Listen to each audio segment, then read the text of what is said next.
News one Aurangabad में आप सभी का खैर मकदम है। जी हाँ नादरीन, आज हमारे साथ मौजूद है जनाब एडवोकेट नवाब पटेल साहब, जो कि एडवोकेट है हाई कोर्ट और सेशन कोर्ट में।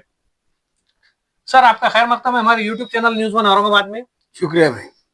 जी सर, हमें ऐसी इत्तला मिली है कि आज आपने फुलंबरी कोर्ट में 14 मुलजमीन को बाइज्जत बरी कराया है। तो सर, हम इस केस की तफसीलात जानना चाहेंगे कि उन मुलजिमों पे कौन से इल्ज़ाम थे और किस तरह आपने उनको बाइज्जत बरी करवाया है। देखिए, वैसे तो ऐसे केसेस हमेशा हमारे पास में आते रहते हैं और हम मेहनत करके उसको जो है कामयाब हासिल करते हैं। इससे पहले भी 302, 307 के भी मुकदमात कई हुए हैं जिसके अंदर हमने मुलजिमीन को बाइज्जत बरी कराए।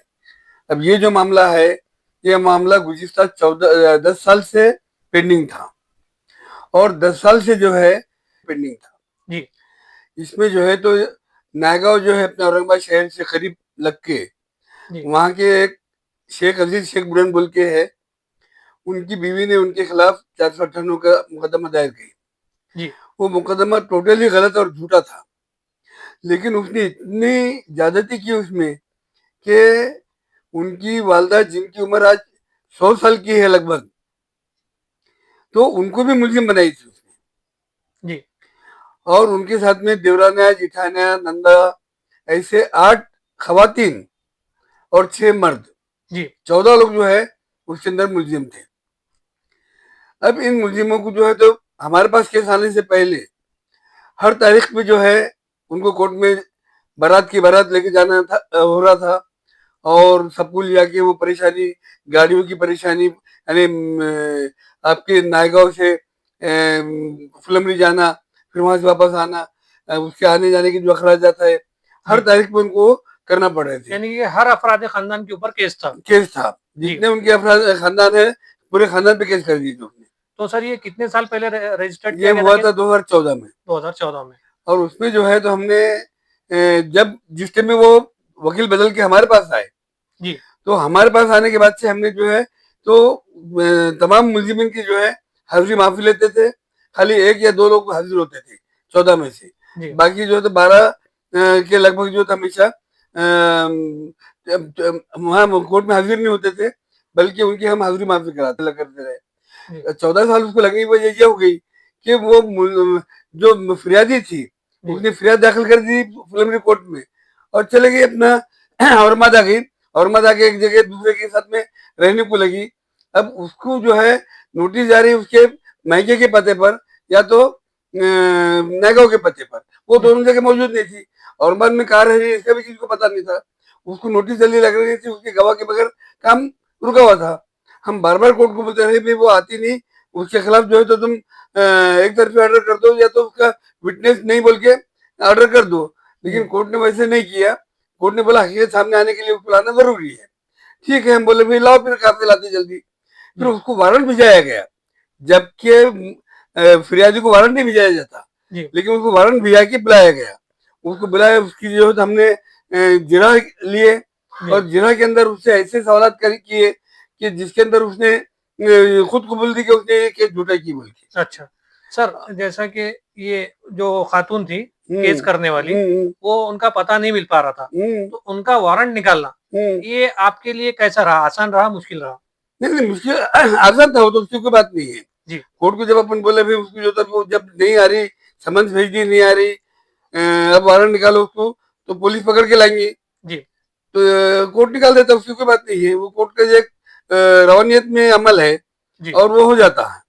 लेकिन उसमें जो है तो उसके गैर हाजिरी की वजह से इतने ज्यादा दिन लगे। जी, उसके बाद में दूसरे कोई गवाह दे नहीं सकी वो। जी, एक गवाह दी उसने उसके भाई की, उसको भी जो है तो हमने जेरा के अंदर जो है तो पूरा खत्म कर दिए। जी, अब उसमें जो है फिर अदालत सरकारी वकील ने कुछ दलाल पेश किया, हमने दलाल पेश किए। जी, दोनों की जो है तो बातें सुनकर हमने जो चीजें रखे कोर्ट के सामने, वो कोर्ट को सही से मालूम हुई। जी, और कोर्ट ने जो है तो तमाम 14 के 14 मुलजिमिन को बाइज्जत बरी किया। जी, एक रोज तो जब सभी लोगों को 313 के जिस में स्टेज रहता, सब उन मुलजिमिन को आना जरूरी रहता। जी तो उसके में हमने वो जो 100 साल की उनकी वालदा है जी उनको भी लाने का बोले, तो उनको जब कोर्ट के सामने खड़े किया गया जी तो कोर्ट भी उसने दांत में उंगली पकड़ने को लगी कि ये क्या है, ये जी ज्यादती हो गई बोली। 100 साल की खातून किससे झगड़ा करेगी बोली। जी तो हम बोले साहब ये देख लीजिए आप, ये जो है तो झूठे मुकदमा कैसे किए जाते, जो यहाँ नहीं रहते दुबई को रहते उनको भी जो तो लोग मुलजिम बनाते। कोई नंदा जो है तो इसमें तुम्हारे यूपी में रहते, कोई बिहार में रहते, कोई मद्रास में रहते, कहीं के भी लोगों को जो है तुम नाम डाल देते और परेशान करने की कोशिश करते। अब जी उसके अंदर रास्ता भी है, अब सुप्रीम कोर्ट ने भी ऑर्डर दिया हुआ है कि भाई ऐसे लोगों को ऐसे मौके पे जो है कोर्ट ने निकाल देना चाहिए। पहले तो पुलिस ने निकाल देना चाहिए, ठीक पुलिस है ने अगर नहीं निकाली तो फिर कोर्ट ने निकाल देना चाहिए। कोर्ट ने निकालता तो फिर जो आरोपी है, जो मुलजिमीन है, इन्होंने दरखास्त देना चाहिए कि भाई इनका कोई ताल्लुक नहीं है इससे, इनको निकालो, या तो पहले साबित करो इनका ताल्लुक कैसे आता। जी तो कोर्ट जो है तो फिर निकाल देता उनको।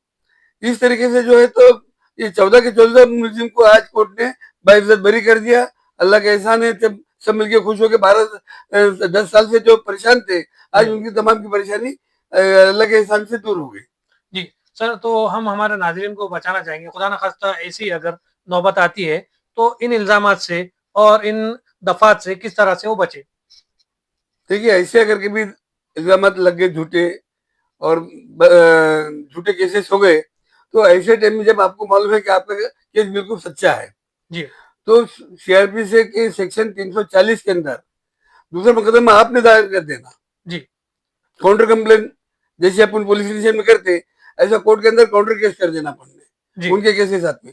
उन्होंने झूठा क्या क्या लिखे उसमें, वो सब चीजें उसमें बता देना, जी, और आपके केस में साबित करके बताना ये झूठा है। जी, तो वो जो कंप्लेन झूठी कंप्लेन करने वाले हैं, कोर्ट उनको सजा देता। जी। तो सर, अगर ऐसा साबित हो जाता है कि किसी ने झूठी कंप्लेन की है, हाँ। तो झूठी कंप्लेन करने वाले के ऊपर क्या